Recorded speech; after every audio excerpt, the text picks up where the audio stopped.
Eu me chamo Ângela, sou graduanda da turma de Pedagogia, segunda licenciatura do Centro Universitário Internacional Uninter. Diante da pandemia causada pelo coronavírus, o nosso estágio teve que ser pensado de uma maneira diferente, de uma maneira que não fosse presencial. Então, como tudo nesta pandemia, nós precisamos nos adaptar ao que podíamos fazer no momento.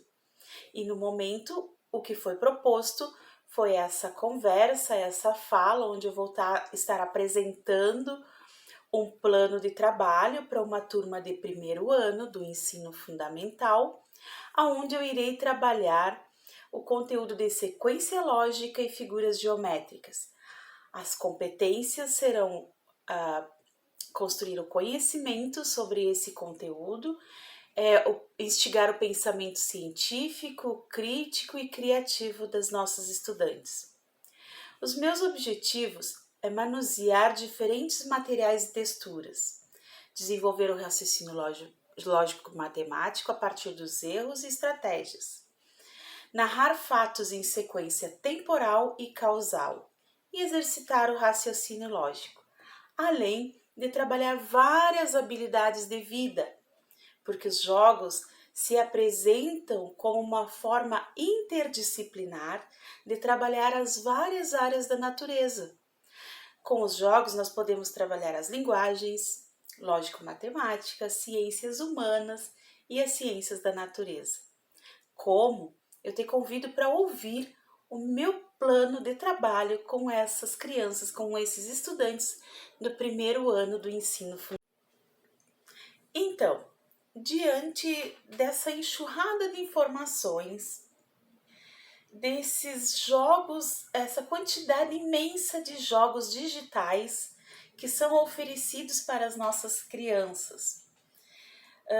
Para algumas famílias que estão no home office, é muito mais fácil deixar a criança com o celular se entretendo com jogos digitais e vejo assim crianças com um ano e pouco, mexer facilmente no celular, no tablet e até no computador. Porque essa geração, que são chamados de nativos digitais, eles têm uma grande facilidade de aprender com esses aparelhos. Por isso, a minha proposta de trazer um novo olhar para os jogos parte desse contexto. Por quê? Porque as nossas crianças estão tendo um acesso ilimitado às mídias. E vejam que há alguns malefícios que podem trazer, podem gerar consequências até no processo de ensino-aprendizagem e futuramente na formação humana dessa criança. Por exemplo, estar na frente de telas por muito tempo pode prejudicar a visão, a fala, né? Se a criança for muito pequena, eu sei que pode ajudar, né? O uso do teclado, o conhecimento das letras, mas em alguns aspectos pode afetar a criança. Também existe o perigo dessas tecnologias. A gente não sabe o que tem do outro lado da tela. Então, se o adulto responsável pela criança não acompanhar essa interação da criança com aquele site de jogos, com aquele site de filmes, de vídeos, pode acarretar num problema assim, né? Temos vários casos de crianças que foram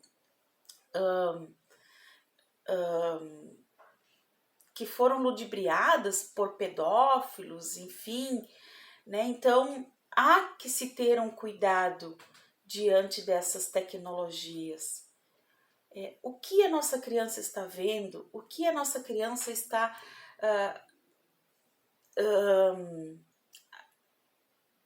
teclando, o que a nossa criança está interagindo. É somente com o jogo? Não tem um adulto por trás? Então, não é totalmente seguro. A criança está dentro de casa, porém com o mundo aberto na frente dela. Então, por isso a minha proposta de trazer os jogos. Mas que tipo de jogos? Jogos tradicionais. Iniciaremos o desenvolvimento dessas de 4 a 5 aulas para o ensino fundamental, primeiro ano do ensino fundamental, na alfabetização, uma média de 4 a 5 aulas. Primeiramente, iríamos construir um baú de histórias. Iríamos combinar com os nossos alunos que histórias vamos trazer. Quem serão os protagonistas dessas histórias? Vejam que quando eu conto a minha história e a partir da minha história eu construo o meu conhecimento, aquilo ali para mim faz sentido. Quando eu sinto, faz sentido. E quando faz sentido, a aprendizagem se torna significativa. Então, primeiramente, construiríamos um baú de histórias e pediríamos para as crianças trazerem suas histórias. Quem somos? O meu sobrenome, da onde que vem? Né? Qual é a minha árvore genealógica? Eu sei que pode parecer, mas sempre se trabalha o mesmo assunto, mas pode ser pensado de uma forma diferente. Traz o cartão de vacina, traz a certidão de nascimento, pede para a criança pesquisar. Tu não precisa trazer nada pronto. A criança pode procurar, pesquisar, descobrir a sua vida, descobrir a sua história. Vejam que fascinante! Eu vou descobrir aquilo que estava coberto, aquilo que estava só no documento. A criança vai ter acesso àquele documento, vai descobrir qual o sobrenome, da onde que vem, quem são os avós paternos, os avós maternos, né? Os nomes, vamos nomear, vamos colocar sobrenome. Então, vejam o quão interessante é nós descobrirmos a nossa história. Enquanto eu faço esse baú de histórias, vejam no lapidar esse baú, no concretizar esse baú, no pegar uma caixa quadrada e transformar num baú. Como é que eu faço aquela tampa arredondada? Veja o quanto de conteúdo tu pode ir trabalhando com a criança enquanto tu faz um baú de histórias físico. Depois de construirmos o baú, coletarmos lá o início da nossa história, vamos convidar a família para brincar. Sim, precisamos de tempo para brincar com nossos filhos. E para isso, nós não precisamos de jogos extraordinários, de jogos eletrônicos, ou de um tablet, ou de um videogame. Como a infância era feliz, eu vejo nas redes sociais pessoas dizendo como a minha infância era feliz. E por que não proporcionar esta infância às nossas crianças? Mas o mundo é outro. Então vamos construir um mundo diferente. Estamos esperando o que para fazer isso? Podemos pedir como pesquisa que essa criança traga e nos ensine para a turma brincadeiras que eles aprenderam com a família, que o pai aprendeu com a avó, com a bisavó, que a mãe aprendeu com seus antepassados. Como que eles contavam história? Como que se dá as brincadeiras de roda? Por que é em roda? Por que é um círculo? Né? Por que várias brincadeiras e jogos têm uma sequência de jogadores? Por que a amarelinha perdura de geração a geração? Que movimento eu faço quando eu jogo a pedrinha e tento acertar o número? Por que depois daquele número tem que vir o próximo e eu tenho que ir vencendo etapas para chegar da terra ao céu? Por quê? Da onde vem essa história? Vejam o quanto se trabalha de sequência lógica, de formas geométricas. Como é que se desenha uma amarelinha? A amarelinha precisa vir pronta? Ou eu posso desenhar ela com giz na pedra? Ou eu posso pegar uma pedrinha de areia e desenhar em outra pedra? Ou eu posso desenhar ela na terra? O contato da criança com a terra, com um recurso natural. Vejam que interessante ela desenhar o número na terra, né? Por que os jogadores precisam de uma sequência? Qual que é essa sequência? Quem vem depois? No jogo de trilha, quem vem depois? Por que eu tive que parar aqui para depois continuar? Por que eu tive que passar a vez?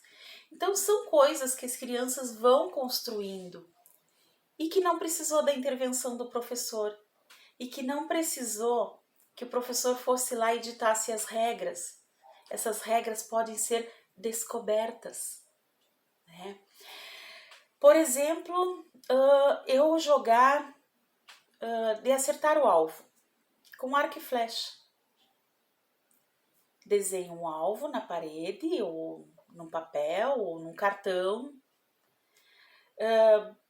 Faço o meu arco com barbante, com uma vara, faço a minha flecha. Vejam que eu tenho que procurar algo retinho, firme, enquanto para o arco eu preciso procurar um elemento que se dobre, que seja flexível. Tudo a criança já está trabalhando a estratégia, como que eu vou fazer, está projetando a sua brincadeira, como que eu vou fazer, quais são as regras que eu vou criar para esse jogo. Quem joga mais longe? Quem joga mais perto? Quem acerta o alvo? Qual será o alvo? Precisa ser aquele círculo desenhado ou pode ser um material concreto? Vejam que eu estou possibilitando que a criança pense outras possibilidades da brincadeira de acerte o alvo. Além disso, eu posso trabalhar a história desse jogo. Eu posso resgatar a cultura. Há um tempo atrás, o arco e flecha não era uma brincadeira. Ele era um instrumento de caça. De quem? Por quê? Quem ia caçar? O que era caçado? Vejam que é um resgate de uma história, o resgate dos nossos antepassados. É uma forma de guardar a história da humanidade. Os jogos nos possibilitam isso, de trabalhar as áreas do conhecimento de uma forma lúdica, de uma forma de que as crianças não encontram nada pronto, que não encontram aquele texto pronto, mas que elas vão construindo o próprio texto, que elas vão construindo esse conhecimento. Então, por isso, eu convido a vocês a pensarem os jogos de uma forma diferente. Ah, mas e aonde que está a forma geométrica e a sequência lógica nisso tudo? Falei várias vezes nas formas geométricas, sem dizer isto é uma forma geométrica, né? Falei várias vezes na sequência lógica, sem precisar dizer a sequência lógica, tarará, tarará, né? Sem aquele conceito pronto, mas sim um conceito construído a partir da vivência, a partir da experienciação, a partir daquilo que é vivido, que é sentido, o que parte lá da história da família. São histórias que não estão nos livros, são histórias vividas e sentidas. Então eu convido vocês a pensarem de uma forma diferente, a pensarem a educação a partir das vivências, a partir daquilo que é sentido. Porque, como eu disse antes, o que é sentido faz sentido. e o que faz sentido eu aprendo e se torna uma aprendizagem significativa. Então esse é o meu plano, né, de trabalho para o primeiro ano do ensino fundamental, onde eu vou explorar os conteúdos de sequência lógica e formas geométricas de uma forma lúdica, de uma forma brincante, de uma forma prazerosa. Eu convido vocês a deixarem o seu comentário, a curtirem esse vídeo e compartilhar comigo, conosco, as suas experiências. Obrigado por assistir esse vídeo até o final.